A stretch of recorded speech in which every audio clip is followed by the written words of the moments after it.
Hola a todos, ¿cómo están? Buenos días, buenas tardes, buenas noches. Me estoy durmiendo, ¿sí? Y explico por qué. Esta semana ha estado siendo muy intensa. Está siendo muy intensa. De hecho, hoy a la mañana en la pirámide fuimos muy temprano, a las 7:30 de la mañana, y personalmente sentí una reconfiguración celular, como si mi cuerpo estuviera en una especie de tratamiento de cambio de sangre o algo así. Me siento muy cansado bien. O sea, no cansado de "Oh, no puedo más". No, me siento cansado de estoy descansando porque estoy asimilando muchas cosas en poco tiempo. Entonces por eso se me ve a lo mejor un poco así como agotado. Bueno, el tema de hoy es la vida. Vida. Recordemos que vida, en nuestro idioma, en español, y en muchos idiomas de lengua latina, proviene de las palabras griegas bios y zoon. Zoos, en realidad. Bion significa ciclo, continuidad, relacionado a la vida. Continuidad, algo que evoluciona, que persiste, y zoon significa animal, que en realidad está relacionado con aquello que se mueve. Es decir, que biozoos es el concepto de el constante movimiento. O sea que de ahí, biozo, bita, bizoa, ¿sí? Vita, vitam. Entonces es una cuestión lingüística que fue llevando esas dos palabras griegas a construir el concepto de vida. Pero básicamente ese concepto significa un constante ciclo de movimiento, de seres que se están moviendo y transformando. Y si hablamos de este constante movimiento, vamos a ir hacia darnos cuenta de algo que hemos venido hablando siempre en las transmisiones sobre lo que es el universo. El universo es una constante onda de vibración. Entonces, es una constante vibración que atraviesa todas las cosas. El universo es una sola cosa vibrando como si fuera un océano. Por lo tanto, cuando hablamos de movimiento constante, estamos hablando de esta onda de vibración que atraviesa toda la creación. Tomando esta base, tenemos que entender que el universo es una onda de vibración y por lo tanto es movimiento. Y si el universo es movimiento, significa que es vida, que todo el universo es vida. Y que esa vida no está relacionada a una vida orgánica, ¿sí? A una vida humana, a una vida de una planta, de un animal. Está relacionada a la vida en general, que significa todo aquello que se mueve. Todo aquello que es constante y se mueve en constante y está en constante movimiento. Por lo tanto, los átomos están en constante movimiento, las partículas, la luz, todas las cosas en el universo están en constante movimiento porque tenemos la vibración como ley fundamental del universo. Y otra de las cualidades que tiene este movimiento de la onda es que es constante, es decir, que es eterna, ¿sí? Este movimiento es eterno. Por lo tanto, en esta constancia de movimiento podemos entender que la vida es eterna. ¿Qué sucede? Que nosotros, desde la vida mortal que estamos viviendo, consideramos que lo que estamos buscando es la vida eterna. Considerando que la vida eterna implica mantenerse igual siempre, seguir yo como Matías vivo por siempre en vida eterna. Y eso no es la vida eterna. La vida eterna no es aferrarse a una estructura física y quedarse con eso para siempre. Eso no es vida eterna, eso es una muerte, ¿sí? Es una muerte sistemática. La vida eterna significa que las cosas se transforman, que las cosas se mueven, pasan a ser otras cosas, se expanden.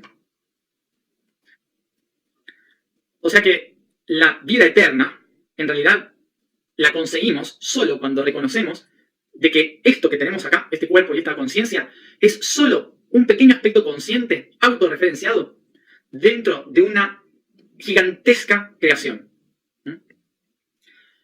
Por lo tanto, si vamos a hablar sobre la vida eterna, la mejor manera de poder entender cómo funciona la vida eterna es imaginando el universo como un gigantesco océano.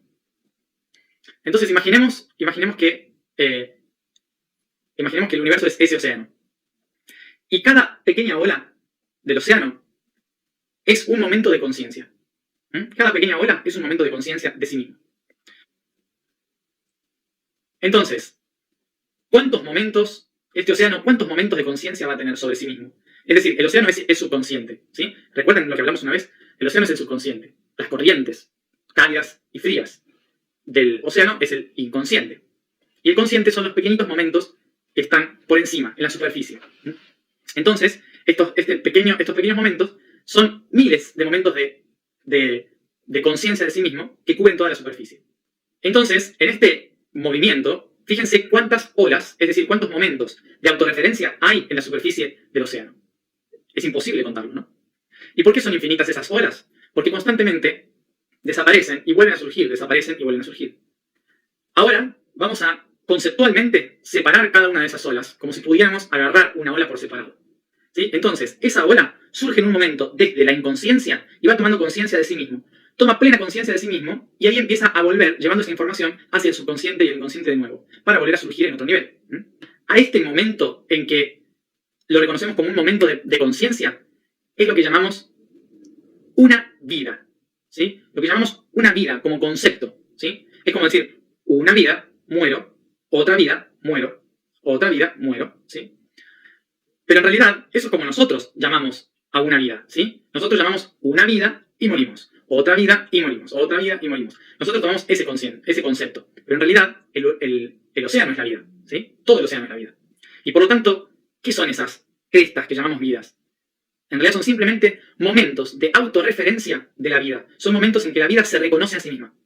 Eso es. Entonces, el gran océano contiene todas las vidas, porque todo es una única vida. Entonces, ¿qué sucede? Que dentro de este movimiento oceánico, todos somos agua, y todos somos eternos. Es decir, que todo es constantemente eterno en la existencia. El agua es un elemento eterno que manifiesta la vida. Por lo tanto, no importa las formas que tome el agua, siempre va a seguir siendo agua. Por ejemplo, nosotros estamos hechos de 70% agua. O sea que nuestro cuerpo tiene 70% agua. Las plantas también, 80% agua. Los animales también, 70-80% agua. Toda la vida orgánica está hecha de agua y algunas otras cosas. Por lo tanto, lo que sería la vida eterna no es el cuerpo humano, es el agua, desde el punto de vista físico. La vida eterna no está en el humano, está en el agua. Visto entonces desde este lugar, la comunicación entre todos los seres no es entre diferentes seres, es un solo ser comunicándose de diferentes maneras, interactuando de diferentes maneras. No sé si lo escucharon alguna vez, pero ¿sabían que todo el agua que ustedes, cualquier vaso de agua que ahora estén tomando en una botella o lo que sea, ¿saben que alguna vez, hace 70 millones de años, lo tomó un tiranosaurio rex? Al menos un dinosaurio tomó la misma agua que ustedes están tomando ahora. La misma, ¿eh? Es interesante pensar en eso. Porque el agua no es algo que se produce en las nubes y aparece mágicamente. El agua se recicla constantemente desde el inicio de la creación, ¿sí? Todo el tiempo, y siempre es agua. Entonces el agua ha sido, todas las cosas vivas que hay en la Tierra, ha sido el agua. Por lo tanto, nosotros no somos humanos, somos agua con forma humana. Y este pensamiento nos lleva a entender lo siguiente. Que si el mismo agua que yo estoy bebiendo ahora es el mismo agua que bebió un dinosaurio, esto significa que dentro de mí hay memorias también de un dinosaurio. Porque el agua registra la memoria de todo lo que toca. Recuerden, el agua simplemente registra la información de las formas por las que pasa. Entonces, toda agua que haya pasado por tantos seres vivos y que ahora pase por mí, va a tener esa información. Y es así como podemos entender lo que significan las vidas pasadas. Si el agua vivió y siempre fue agua durante toda la historia, significa que todos los seres que vivieron también bebieron agua, y por lo tanto, yo tengo la memoria de muchos de esos seres que vivieron en la historia. Hoy en el blog escribí diferentes maneras en las cuales podemos entender cómo nos comunicamos con todas esas vidas. El agua está en un océano, pero ¿todos se acuerdan del ciclo del agua? El agua se evapora, se convierte en gas, se transforma en nubes, las nubes se desplazan por la atmósfera, chocan contra las altas montañas, se condensan, se convierten en hielo o en agua, en gotas de agua, se convierten en hielo, en nieve, descienden a la tierra, se empiezan a congelar, se transforman en hielo, del hielo se derriten, empiezan a crear arroyos, los arroyos empiezan a crear pequeños ríos, luego ríos más grandes, que empiezan a llenar lagos, que desembocan en bahías, que van a los mares, y los mares conectan océanos, donde vuelve a empezar el ciclo. Y en todo ese proceso, muchos animales y vegetales bebieron el agua, y se convirtieron en agua. Bien, vamos a hacer esta comparación poética, podríamos decirle. Tenemos aquí tres formas de comunicarnos con la información del agua. Tres formas puras de comunicarnos con la información del agua. Estas formas puras van a ser en un río, en un lago y en el mar. These three different ways to understand the pure cycle of water will be understood by, first of all, a river, then a lake, and then a sea. El río, el río lo que hace es bajar la información a través de un patrón estricto, que es un flujo del que no me puedo salir. Inevitablemente tengo un camino que seguir y que recorrer, ¿sí? Está trazado ese camino. Y el ciclo siempre va a ser el mismo. No voy a cambiar ese ciclo a no ser que geológicamente pasen muchas cosas. Entonces voy a ir siguiendo este camino, ¿sí? Montaña abajo. Este condicionamiento de por dónde se mueve ese agua es lo que nos conecta a nosotros con los diferentes niveles y estadios de nuestra alma, de nuestra propia historia. Es la forma que podemos entender cómo nuestras almas tienen ciertos caminos a recorrer que no son compartidos por todos, ¿sí? Sino que son específicos de un territorio, de un lugar, de una historia, de una geografía y de una fauna y flora específicas, que no tienen nada que ver con el resto. Esto explica por qué nosotros internamente, nuestras almas, están ligadas a una historia lineal con ciertos seres, ¿sí? Por ejemplo, yo, que me acuerdo de mis vidas pasadas, ¿sí? Me acuerdo de ese río, del río que fui siguiendo. Entonces sé que cuando pasaba por un valle, nací en Noruega. Cuando pasaba por... había una roca muy grande y estaba cayendo una cascada, eso fue hace 12.000 años en Egipto, ¿sí? Es conceptual, no estoy diciéndolo literal. Es como decir, más o menos, el río es siempre el mismo y por lo tanto yo puedo tener una relación de cuál es mi camino hasta aquí, ¿sí? ¿Cuál es mi propio camino? ¿Por dónde pasó mi propia agua? Espero que se entienda esta analogía. Pero luego llegamos al lago. Cuando llegamos al lago, nuestras aguas dejan de recorrer un camino personal y van parando en otras aguas más grandes donde más arroyos y ríos desembocan.